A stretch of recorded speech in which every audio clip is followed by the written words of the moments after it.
Hello students, welcome back to our channel general studies with Anup K Verma. हम लोग जो हैं इस सीरीज़ में एसएससी के जितने भी वेरियस फॉर्मेट ऑफ एग्ज़ाम्स होते हैं इधर फॉर स्टेट और जो आपका सेंट्रल एसएससी है दोनों के लिए, चाहे वो आपका सीजीएल हो, सीएचएसएल हो, एमटीएस हो, जेई है, जूनियर इंजीनियर का भी एग्ज़ाम होता है एसएससी के अंदर, stenographer, group D, Delhi police, जितने भी एग्ज़ाम्स एसएससी कंडक्ट कराता है उसके अंदर जो जीएस का पार्ट है उसके लिए हम इम्पोर्टेंट क्वेश्चंस को सभी सब्जेक्ट से कवर अप कर रहे हैं। इस सीरीज़ में हमने अभी तक जो है 10 सेट्स कवर कर लिए हैं और आज का जो सेट रहने वाला है वो हमारा है प्रैक्टिस सेट नंबर 11। ठीक है, तो चलिए शुरू करते हैं अपने पहले क्वेश्चन के साथ। और आज के जो हमारा सेट है इसके अंदर हम मोस्टली ज्योग्राफी और करंट अफेयर के कुछ क्वेश्चन को कवर करेंगे। तो देखिए, पहला क्वेश्चन है हमारा, which of the following river Ukai project, ये उकाई प्रोजेक्ट जो है वो किस रिवर पर बेसिकली बना है, ये पूछा गया है इसमें। ठीक है, तो जो उकाई प्रोजेक्ट है ये बेसिकली क्या है, एक हाइड्रो पावर प्रोजेक्ट है। ठीक है, और ये बना है ताप्ती रिवर। तो क्वेश्चन का करेक्ट आंसर है option number A, Tapti river. ठीक है, और ये कहाँ पर है, ताप्ती रिवर कहाँ है, डेफिनेटली आपकी बात कर रहे हैं हम गुजरात की। गुजरात के अंदर ये आपका उकाई प्रोजेक्ट है। ठीक है, और इसको मैन्युफैक्चर करने का काम बेसिकली, ये हाइड्रो प्रोजेक्ट तो है बट ये किसके अंदर आता है, इसके लिए जो ऑर्गेनाइजेशन है वो है आपकी BHEL। ठीक है, BHEL जो है इसको मैन्युफैक्चर करती है, इस पावर प्रोजेक्ट को काम करती है इस पर। ठीक है, और ये जो प्रोजेक्ट है इसके अंदर जो है इरिगेशन, पावर जनरेशन और फ्लड कंट्रोल, कई सारे जो है बेसिकली एक तरीके के एक मल्टीपर्पज़ प्रोजेक्ट है आपका। ठीक है, उकाई प्रोजेक्ट गुजरात के अंदर है ताप्ती रिवर पे। ठीक है, देखिए इसमें एक और क्वेश्चन बनता है कि ताप्ती रिवर जो है ये क्या बनाती है, ये बनाती है एस्चुरी। ठीक है, क्योंकि ये कहाँ पर गिरती है, आपकी अरेबियन सी के अंदर ये रिवर गिरती है, तो वहाँ पर बनाती है एस्चुरी। ठीक है, और कौन सी रिवर गिरती है जो अरेबियन सी बनाती है ताप्ती के साथ, नर्मदा, सरस्वती। ठीक है, तो जो भी आपकी वेस्ट फ्लोइंग रिवर्स हैं जो अरेबियन सी में गिरती हैं वो क्या बनाती हैं, एस्चुरीज। और जो भी आपकी जैसे आपकी ये है कृष्णा रिवर, तो कृष्णा रिवर आपकी कहाँ गिरती है, बे ऑफ बंगाल की खाड़ी में गिरती है। और जितनी भी नदियाँ हैं, महानदी है आपकी, कावेरी है, कृष्णा है, गोदावरी है, ये जितनी भी रिवर्स हैं वो आपकी कहाँ गिरती हैं, बे ऑफ बंगाल के अंदर। और ये क्या बनाती है यहाँ पर, डेल्टा। ठीक है, गंगा भी उनमें से एक है जो डेल्टा बनाती है। और सबसे बड़ा डेल्टा कहाँ देखने को मिलता है, सुंदरबन डेल्टा, जो आपका वेस्ट बंगाल के पास में है। ठीक है, वेस्ट बंगाल में बे ऑफ बंगाल की खाड़ी में देखने को मिलता है सुंदरबन डेल्टा। फिर देखते हैं नेक्स्ट क्वेश्चन। इसमें पूछा गया बेसिकली सेंसस से है। तो देखिए, सेंसस से जो भी इंपॉर्टेंट फैक्ट्स या क्वेश्चन है वो आप बहुत अच्छे से कर लीजिए, क्योंकि देखिए अभी तक पूरा नया सेंसस कोई आया नहीं है। 2021 में सेंसस होना था, जो अब तो कोविड की वजह से ये सेंसस हुआ नहीं है अभी तक, तो इसका कोई डाटा नहीं अवेलेबल है। तो जो भी क्वेश्चन आएंगे सेंसस से वो 2011 के सेंसस से पूछे जाएंगे। तो चलिए, इस क्वेश्चन में पूछा गया है कि जो हाईएस्ट अर्बन पॉपुलेशन है किस शहर की है, सॉरी किस राज्य के अंदर सबसे ज़्यादा अर्बन पॉपुलेशन देखने को मिलती है इन ऑप्शंस में से। ठीक है, तो पहले तो हम आंकड़ा देख लेते हैं कि अगर जो हम पॉपुलेशन के टर्म्स की बात करें, as per the census of 2011, Uttar Pradesh की जो पॉपुलेशन थी ये थी आपकी 19.98 CR करोड़। ठीक है, करोड़ में हम बात कर रहे हैं, 19.9 अप्रॉक्सीमेटली 20 करोड़ के आसपास की पॉपुलेशन थी 2011 की सेंसस के अकॉर्डिंग उत्तर प्रदेश। देन महाराष्ट्र के जो पॉपुलेशन थी वो 11.23 करोड़ के आसपास थी। और जो तमिलनाडु है 7.21 CR, हरियाणा में 2.54 CR जो थी पॉपुलेशन थी 2011 की सेंसस के अकॉर्डिंग। चलिए, फिर ये तो होगी पॉपुलेशन की बात। अगर जो हम फिर हमारा क्वेश्चन है बेसिकली अर्बन पॉपुलेशन के बारे में पूछा गया है, तो अर्बन पॉपुलेशन के टर्म में हम बात करें तो उत्तर प्रदेश के अंदर जो अर्बन पॉपुलेशन है वो कितने रहती थी, ये उत्तर प्रदेश के अंदर 4.45 करोड़ की जो पॉपुलेशन है वो अर्बन मतलब शहरों में रहती थी। जो बड़े शहर हैं, डिस्ट्रिक्ट्स हैं, जिले हैं, वहाँ पर जो इतनी पॉपुलेशन रहती थी इस 19 करोड़ के आंकड़े में, 20 करोड़ के आंकड़े में अप्रॉक्सीमेट। ठीक है, फिर महाराष्ट्र की जो पॉपुलेशन है ये जो शहरों में रहती है वो है 5.08 करोड़ के आसपास की। तमिलनाडु के अंदर 3.49 की आसपास, मतलब 3.5 करोड़ की जो पॉपुलेशन है, ऑलमोस्ट कह लीजिए half of the population of the Tamil Nadu lives in the cities, urban areas basically शहरों में। हरियाणा की बात करें तो हरियाणा के अंदर ये आंकड़ा है काफ़ी कम, 0.88। ठीक है, 0.8 मतलब 88 लाख के आसपास के जो लोग हैं, करोड़ के आसपास के लोग जो है वो कहाँ रहते हैं, शहरों के अंदर। ठीक है, ये तो बात हो गई हमारी एक फिगर्स में। ठीक है, अगर जो हम परसेंटेज के टर्म में बात करें तो इफ इन केस कभी परसेंटेज में पूछा गया है तो इन चारों शहरों का आपको अच्छे से पता होगा। तो परसेंटेज में है उत्तर प्रदेश। परसेंटेज अब कहाँ से निकाल रहे हैं हम, इन दोनों का रेशियो निकाल रहे हैं, मतलब जितना अर्बन में रह रहे हैं प्लस जो टोटल पॉपुलेशन है, ठीक है, मतलब डिवाइडेड बाई जो आपका, देखिए इसका हम रेशियो निकालें urban population upon total population से, ठीक है। तो उत्तर प्रदेश का आंकड़ा है 22.3% का, महाराष्ट्र है आपका 45.2%, देन आपका जो ये है तमिलनाडु का आंकड़ा है 48.4%, ठीक है, और आपका हरियाणा है 34.9%, ठीक है। देखिए 50% हमने बात करी थी ना कि तमिलनाडु की 50% पॉपुलेशन शहर में रहती है, तो 48%। अब देखिए इसमें क्या है, पॉपुलेशन पूछा गया है सेंसस के अकॉर्डिंग, इसमें कोई परसेंटेज की बात नहीं कही गई है, तो परसेंटेज की बात नहीं कही है तो हम इस चीज़ को कंसिडर नहीं करते। तो करेक्ट आंसर हमारा क्या रहेगा यहाँ पे, महाराष्ट्र।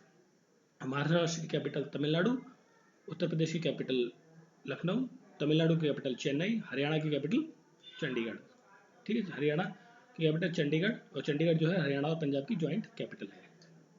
चलिए फिर देखते हैं नेक्स्ट क्वेश्चन। नेक्स्ट क्वेश्चन पूछा गया कि which city is known as Manchester of south India. South India का मैनचेस्टर किसे कहा जाता है, वो है आपका कोयम्बटूर। कोयम्बटूर को कहा जाता है मैनचेस्टर ऑफ साउथ इंडिया, और कोयम्बटूर कहाँ पर है, तमिलनाडु के अंदर। तमिलनाडु के अंदर एक शहर है कोयम्बटूर, जिसे मैनचेस्टर ऑफ साउथ इंडिया कहा जाता है। और ये जो शहर है ये फेमस है किसके लिए, टेक्सटाइल इंडस्ट्री के लिए। टेक्सटाइल इंडस्ट्री के लिए ये अपने जो वहाँ की कोयम्बटूर का टेक्सटाइल है वो काफ़ी ज़्यादा फेमस है, ठीक है। देखिए ये तो बात होगी साउथ इंडिया की। एक और शहर है अहमदाबाद, इसे मैं शॉर्ट में लिखता हूँ AMD। अहमदाबाद गुजरात के अंदर है, ठीक है। और ये इसे कहा जाता है Manchester of India. Manchester of India के नाम से जानते हैं हम अहमदाबाद शहर को। मैनचेस्टर ऑफ साउथ इंडिया आपका कोयम्बटूर शहर, ठीक है। अब मैनचेस्टर क्या है बेसिकली, मैनचेस्टर एक सिटी थी। मैनचेस्टर जो वर्ड है ना, ये एक शहर है कहाँ पर, जो नॉर्थ वेस्ट आई थिंक, हाँ नॉर्थ वेस्ट ऑफ इंग्लैंड, जो इंग्लैंड है उसके अंदर जो नॉर्थ वेस्ट का पार्ट है, ठीक है। जो बेसिकली एक रिच डाइवर्सिटी है किसके लिए, इंडस्ट्रीज के लिए। जो देखिए ये जो आपका लंदन की हम बात करें है ना, तो लंदन आपका इस तरीके से समथिंग, सपोज इस तरीके से कोई मैप है, मतलब एरिया है, तो इसका जो नॉर्थ वेस्ट वाला पार्ट है, ये वाला पार्ट, तो ये वाले पार्ट को मैनचेस्टर कहा जाता है शहर को। और ये शहर जो है रिच है किसमें, इंडस्ट्रीज़ के अंदर, क्योंकि इस एरिया में बहुत सारी इंडस्ट्रीज़ जो हैं थी, मतलब एक टाइम पर, आज भी हैं, ठीक है। तो इंडस्ट्री रिच ये वाला एरिया है, तो इसे इंडस्ट्रियल हेरिटेज के रूप में इस शहर को नाम दिया गया मैनचेस्टर, ठीक है।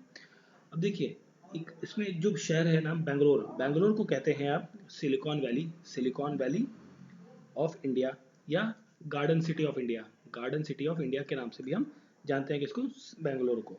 फिर है आपका ये एक तिरुवनंतपुरम, तिरुवनंतपुरम जो है थर्ड ऑप्शन, तिरुवनंतपुरम को कहते हैं evergreen city in India, ever green city of India, ठीक है। और मदुरई को क्या कहते हैं, मदुरई को कहते हैं एथेंस ऑफ ईस्ट, या फिर festival city of India, festival city, या फिर दूसरा नाम है एक और कहते हैं एथेंस ऑफ ईस्ट कहा जाता है मदुरई को, ठीक है। तो मैनचेस्टर ऑफ साउथ इंडिया क्या हो गया आपका, कोयम्बटूर, ठीक है। चलिए फिर देखते हैं नेक्स्ट क्वेश्चन, लक्षद्वीप आइलैंड, ठीक है, और दैट इज मालदीव्स आइलैंड, ठीक है, sorry, Lakshadweep island and Maldives island जो है ये सेपरेट किए जाते हैं किस डिग्री ऑफ चैनल से, ठीक है। तो ये कहाँ पर है, आपके जो साउथ इंडिया का पार्ट है, ठीक है, यहाँ पर आपके क्या देखने को मिलते हैं, कई सारे छोटे छोटे आइलैंड्स हैं, या क्या कहलाते हैं आपके लक्षद्वीप आइलैंड्स हैं ये, ठीक है, लक्षद्वीप आइलैंड है। और इसी के नीचे यहाँ पर है मालदीव आइलैंड्स, ये है मालदीव आइलैंड्स, एल से लिख दिया लक्षद्वीप, एम से मालदीव आइलैंड्स। तो ये पूछा है इसमें कि इन दोनों को सेपरेट करने वाले चैनल को क्या कहते हैं, ठीक है। तो अब देखिए जो इन दोनों को सेपरेट करता है, ठीक है, मिनिकॉय एक जगह है, मिनिकॉय सेपरेट करता है लक्षद्वीप को बाई 9 डिग्री चैनल से, 9 डिग्री चैनल, ठीक है। मिनिकॉय जगह है जो प्लेस है यहाँ पर लक्षद्वीप और इन दोनों के बीच में, जो लक्षद्वीप को सेपरेट करता है 9 डिग्री चैनल पे, ठीक है। और लक्षद्वीप ग्रुप को देखिए लक्षद्वीप को देखिए लक्षद्वीप आइलैंड एक अलग है, और बहुत सारे जो आइलैंड्स हैं वो ग्रुप ऑफ लक्षद्वीप हैं, ठीक है। तो जो प्रॉपर लक्षद्वीप है उसको कौन सा चैनल अलग करता है, 9 डिग्री, कौन सी जगह से, मिनिकॉय जगह से, ठीक है। और जो ग्रुप ऑफ लक्षद्वीप आइलैंड्स हैं, जो पूरा आइलैंड ग्रुप है बेसिकली, वो मालदीव आइलैंड, जो मालदीव आइलैंड है इससे अलग करते हैं जिस पॉइंट से, वो है आपका 8 डिग्री चैनल, ठीक है। तो Lakshadweep islands and Maldives islands के बारे में पूछा गया है, तो करेक्ट आंसर यहाँ पर क्या होगा, 8 डिग्री चैनल। ठीक है, समझ में आ गया। तो जो नाम मैंने अभी बताया आपको, मिनिकॉय, मिनिकॉय, मिनिकॉय ये है आपका जो लक्षद्वीप है, लक्षद्वीप आइलैंड, जिस आइलैंड का नाम है बेसिकली। ठीक है, और उसके बाद फिर लक्षद्वीप ग्रुप्स ऑफ आइलैंड है, जो बहुत सारे छोटे छोटे आइलैंड्स हैं, उनका ग्रुप है। ठीक है, दो अलग अलग चीज़ें हैं, एक नहीं है। तो इन दोनों को अलग करता है 8 डिग्री चैनल। ठीक है, अब इसके साथ में एक और इंपॉर्टेंट चीज़ आती है, जैसे यहाँ पे लिखा हुआ 10 डिग्री चैनल, 8 और 9 डिग्री यहाँ पे हो गई। 10 डिग्री चैनल जो है वो किसको अलग करता है, ये अलग करता है अंडमान एंड निकोबार आइलैंड्स को। निकोबार आइलैंड्स जो आपके इधर ईस्टर्न पार्ट में है, बे ऑफ बंगाल के अंदर, बे ऑफ बंगाल की खाड़ी के अंदर है। अंडमान और निकोबार आइलैंड्स को बेसिकली अलग करता है। ऊपर की तरफ अंडमान है, नीचे निकोबार आइलैंड्स है, इनको अलग करने वाले चैनल का नाम है। ठीक है, सबसे नीचे क्या हो गया, 8 डिग्री मालदीव्स और लक्षद्वीप ग्रुप्स को, उसके ऊपर आपका जो लक्षद्वीप आइलैंड है पर्टिकुलर, उसको अलग करता है रेस्ट ऑफ द ग्रुप से, वो है 9 डिग्री, और उसके ऊपर फिर आता है आपका अंडमान एंड निकोबार, जो 10 डिग्री चैनल से सेपरेट किया जाता है। ठीक है, और जो पूरा लक्षद्वीप ग्रुप है बेसिकली वो डिवाइडेड है, डिवाइड किया जाता है बाई, ठीक है, ये आपका 10 डिग्री हो गया। इसके बाद लक्षद्वीप जो है पूरा ग्रुप है, ये डिवाइड किया जाता है 11 डिग्री चैनल से। 11 डिग्री चैनल के अंदर ये पूरा लक्षद्वीप का जो पार्ट है वो आपस में डिवाइडेड है। ठीक है, और इसी के अंदर जो लक्षद्वीप चैनल है, इसके अंदर जो नॉर्थ वाला पार्ट है, ठीक है, नॉर्थन पार्ट को कहते हैं आमिनी आइलैंड, आमिनी आइलैंड। ठीक है, और साउथर्न पार्ट को कहा जाता है, जो एक्सट्रीम नॉर्थ पार्ट है आमिनी आइलैंड, और साउथर्न एक्सट्रीम पार्ट को कैननोर आइलैंड, कैननोर आइलैंड। ठीक है, और लक्षद्वीप की कैपिटल है कावारती, और मालदीव्स की कैपिटल माले। ठीक है, तो कैपिटल्स भी आपको थोड़ा ध्यान रखना है, लक्षद्वीप और की कैपिटल कौन सी है, कावारती, और मालदीव्स की माले। ठीक है, तो क्वेश्चन का करेक्ट आंसर 8 डिग्री चैनल। फिर देखिए नेक्स्ट क्वेश्चन है आपका, what is the percentage of fresh water, fresh water का परसेंटेज कितना है out of the total water on the earth surface.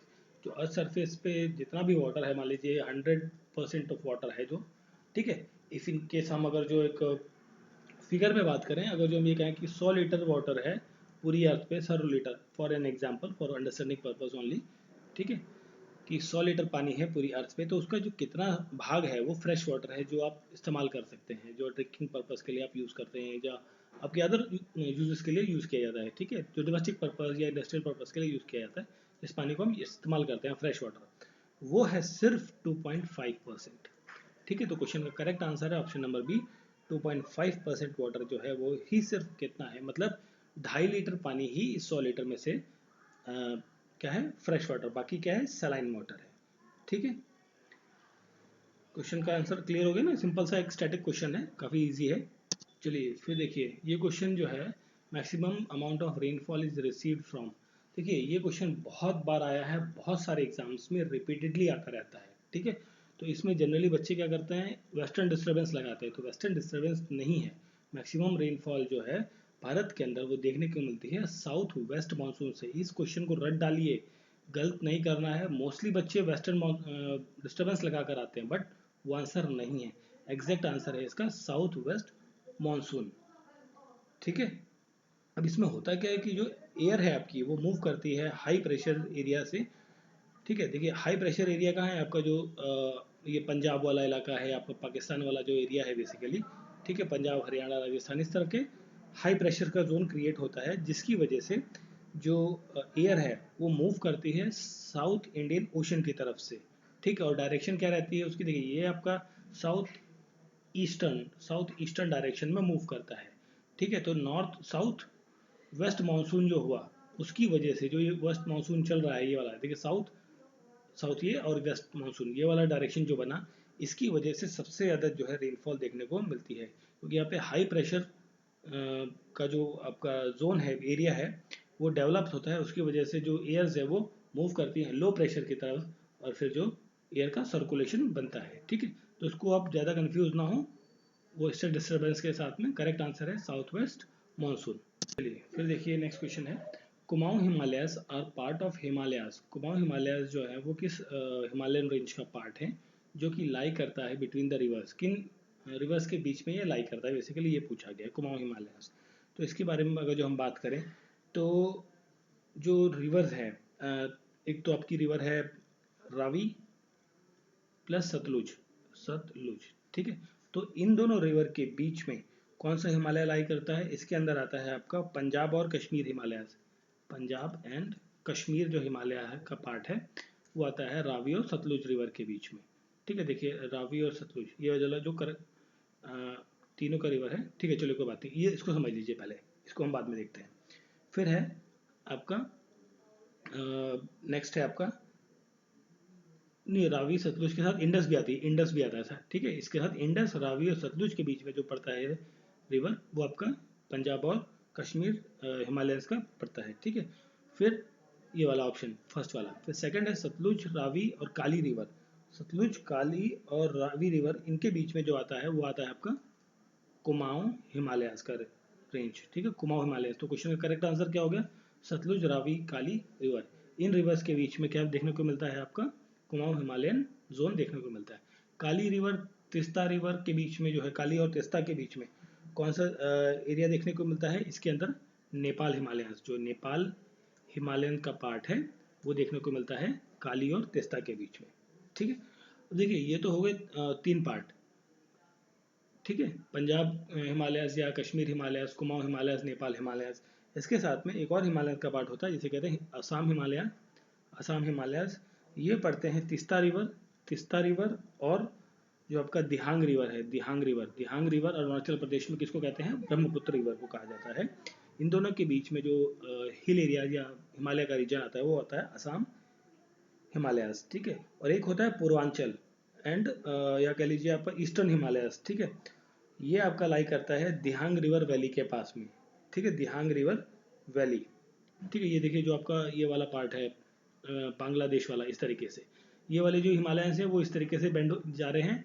ये वाला कश्मीर हिमालय हो गया, फिर आपका कुमाऊं हिमालय, फिर नेपाल हिमालय, फिर आसाम हिमालय, इस तरीके से डिवाइड हो गया।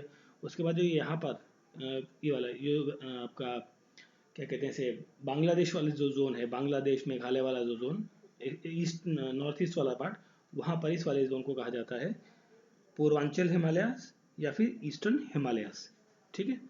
तो क्वेश्चन का करेक्ट आंसर है सतलुज, रावी, काली रिवर के बीच में कौन से हिमालयस देखने को मिलते हैं? कुमाऊं हिमालयस, ठीक है। क्लियर? चलिए फिर देखिए नेक्स्ट क्वेश्चन है हमारा, which organisation has launched India's first mobile honey processing van. कौन से ऑर्गेनाइजेशन के द्वारा जो ये मोबाइल हनी प्रोसेसिंग वैन है ये लॉन्च किया गया? ये लॉन्च किया गया है Khadi and village industry commission के द्वारा, इसको शॉर्ट में कहते हैं KVIC, ठीक है, Khadi and village industries commission, ठीक है। इसके द्वारा लॉन्च किया गया है मोबाइल हनी प्रोसेसिंग वैन। जो देखिए जो बीज होती हैं, मक्खियों का जो छत्ता होता है वहाँ से उसे कलेक्ट करना और फिर उसको उसमें से हनी को एक्सट्रैक्ट करना, इस तरह के जो प्रोसेस चलते फिरते, मतलब एक व्हीकल बना दिया गया जिसमें इनको एक्सट्रैक्ट करने का प्रोसेस किया जा रहा है, ठीक है। और इसको इस इंडस्ट्री ने KVIC ने लॉन्च किया और इसके जो चेयरमैन है, ठीक है, वो कौन है? Vinay Kumar. Vinay Kumar is the chairman of Khadi village and industry commission, ठीक है। और इन्होंने ये लॉन्च किया था, ये आपका लॉन्च किया गया है, ये जो मोबाइल वैन है ये लॉन्च की गई है कहाँ पर? सिरोरा, सिरोरा विलेज, ठीक है, विलेज सिरोरा कहाँ पर है? ये गाजियाबाद के अंदर, गाजियाबाद उत्तर प्रदेश के अंदर, ठीक है। और ये लॉन्च किया गया था कब? 7 जनवरी 2022 को, ठीक है। तो ये बेसिकली क्या क्वेश्चन है? करंट अफेयर का क्वेश्चन है और इसको डिज़ाइन किया है Khadi and village industry commission में at multi disciplinary training centre में, ठीक है। मल्टी डिसिप्लिनरी ट्रेनिंग सेंटर जो है इसका, उसमें यहाँ पे डिज़ाइन किया गया है और इसके लिए जो लागत लगी है वो कितनी लगी है? 15 लाख की जो कॉस्ट लगी है, ठीक है। और इसके अंदर जो मोबाइल प्रोसेसिंग वैन है ये हनी प्रोसेसिंग वैन, इसके अंदर जो हनी का प्रोडक्शन है बेसिकली कितना प्रोसेस हो जाएगा, उसकी जो कैपेसिटी है उसको भी एक इम्पॉर्टेंट फैक्टर है। 300 kg, 300 kg जो है हनी का प्रोसेस हो सकता है विद इन 8 आवर्स, 8 घंटे के अंदर जो है 300 kg का जो हनी है उसका प्रोसेसिंग किया जा सकता है इसके अंदर, ठीक है। चलिए फिर आगे बढ़ते हैं। चलिए फिर देखिए नेक्स्ट क्वेश्चन है, ये भी एक करंट अफेयर का इंपॉर्टेंट क्वेश्चन है। नीट 3.0, ये नीट क्या होता है? ये होता है आपका full form national educational alliance for technology. इसका 3.10 जो वर्जन है ये एक सिंगल प्लेटफॉर्म है बेसिकली, इसके अंदर जो best development of education technology का जो सोल्यूशन है और कोर्सेज बहुत सारे स्टूडेंट्स के लिए डिफरेंट डिफरेंट डिजिटली अवेलेबल किए गए हैं। तो इसका जो इनॉग्रेशन है वो किसने किया है ये पूछा गया। इसका इनॉग्रेशन किया है धर्मेंद्र प्रधान ने, जो आज की डेट में आपके कौन है, एचआरडी मिनिस्टर है, एचआरडी मिनिस्टर, ठीक है, एजुकेशन मिनिस्टर कह लीजिए, एचआरडी मिनिस्टर हैं आपकी धर्मेंद्र प्रधान, ठीक है, जिसमें 12 लाख स्टूडेंट्स जो हैं वो फ्री एजुकेशन पा सकते हैं, जिन्होंने मिलेगी लगभग इतने लोगों को, ठीक है, जिसकी ओवरऑल कॉस्ट अगर जो आप पे करके अगर जो इस एजुकेशन सिस्टम को यूज़ करते हैं, इस नॉलेज को, तो उसके लिए आपको लगभग 250 करोड़ का जो है खर्च देना पड़ेगा, ठीक है। और इसको अप्रूव किया है बेसिकली किसने, AICTE ने, ठीक है, जो all India council for technical education जो है, इसने इस कोर्स को अप्रूव किया है, नीट कोर्स को, ठीक है। Dharmendra Pradhan education minister, HRD minister है, ठीक है। आपके नरेंद्र मोदी भारत के प्रधानमंत्री हैं, पीयूष गोयल आपके कॉमर्स मिनिस्टर हैं, हरदीप सिंह पुरी आपके कौन हैं, पेट्रोलियम मिनिस्टर हैं, पेट्रोलियम मिनिस्टर। चलिए फिर देखिए नेक्स्ट क्वेश्चन है, smart city academia award action and research. देखिए ये फुल फॉर्म है इसकी सार की, सार का मतलब smart cities and academia action towards action and research. इसका जो ये प्रोग्राम है बेसिकली, जो स्मार्ट सिटी का जो प्रोग्राम था, इसको लॉन्च किया था किसके द्वारा, किस मिनिस्ट्री के द्वारा इसे लॉन्च किया गया था। सिटीज़ के बारे में बात कर रहा है, देखिए सिटी के बारे में बात कर रहा है, शहर की बात कर रहा है, तो शहर की बात है तो कौन सा मिनिस्ट्री आएगी, MHA का ministry of home and affairs, ministry of housing and urban affairs, rural development ministry या जल शक्ति मंत्रालय। तो इसका जो करेक्ट आंसर है वो कौन सा है, ministry of housing and urban affairs ने इस प्रोग्राम को लॉन्च किया है, ठीक है। और इस प्रोग्राम का ये बेसिकली किसका पार्ट है, ये पार्ट है आपका smart city mission, smart cities mission जो है आपका, ठीक है, उसका ये पार्ट है, ठीक है। और इसके अंदर ये जो आपका सार प्रोजेक्ट है, सार प्रोजेक्ट के अंदर जो है 75 प्रोजेक्ट जो है वो डिस्ट्रीब्यूट किए गए हैं, 75 प्रोजेक्ट्स को, 75 प्रोजेक्ट्स को डिस्ट्रीब्यूट किया गया है अमंग 47 स्मार्ट सिटीज़ के अंदर, 47 स्मार्ट सिटीज़ के अंदर जो है वो डिस्ट्रीब्यूट किया गया है 75 प्रोजेक्ट्स को, ठीक है। ये भी एक इंपॉर्टेंट इन्फॉर्मेशन है इस पर्टिकुलर क्वेश्चन से, ठीक है। तो सर जो है इसको किसने लॉन्च किया, housing and ministry of housing and urban ministry के द्वारा, ठीक है, अर्बन अफेयर मिनिस्ट्री के द्वारा, ठीक है। तो ये था आपका SSC का जो पार्ट 11 है उसका प्रैक्टिस सेट, जिसके कुछ इंपॉर्टेंट क्वेश्चंस को हमने कवर अप किया है। तो आई होप सो आपको वीडियो अच्छा लगा होगा। इफ इन केस कोई डाउट है आपको तो कमेंट बॉक्स में लिख सकते हैं आप, ठीक है। मिलते हैं आपको नेक्स्ट वीडियो में, ठीक है। तो प्लीज़ लाइक, सब्सक्राइब और बेल आइकन ज़रूर प्रेस करें और अपने फ्रेंड्स को भी फॉरवर्ड करें। Thank you for watching.